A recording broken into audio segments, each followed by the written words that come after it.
జొన్న మరియు మొక్కజొన్న లాంటి పంటలు పండించే వారికి పంటకాలం మొత్తంలో ఎదురయ్యే ఒకే ఒక్క సమస్య ఈ పురుగు. పచ్చ పురుగు, లద్దె పురుగు, ఇంకా కత్తెర పురుగు.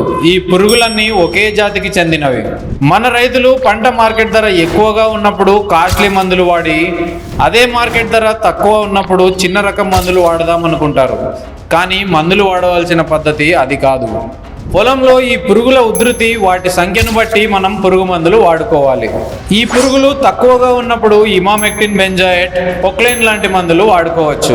వాటి సంఖ్య పెరిగే కొద్దీ మందు పవర్ పెంచుతూ వాడుకోవాలి. ఇండాక్సోకార్బ్, నోవాల్యురాన్ లాంటి మందులు వాడుకోవాలి. ఈ పురుగులు రాత్రి సమయంలో బయటికి వచ్చి ఆకులను, కాయలను, అలాగే కొమ్మలపై దాడి చేస్తాయి. అందుకే పగలు మనం పొలం చూడడానికి వెళ్ళినప్పుడు ఎక్కువగా ఇలాంటి పురుగులు కనిపించవు. అలా అని ఈ పురుగులు మన పొలంలో లేనట్టు కాదు. పొలం తిరిగి చూసేటప్పుడు ఆకులపై ఇలాంటి చిన్న చిన్న రంధ్రాలు ఉన్నా దాన్ని చూసి గుర్తుపట్టవచ్చు.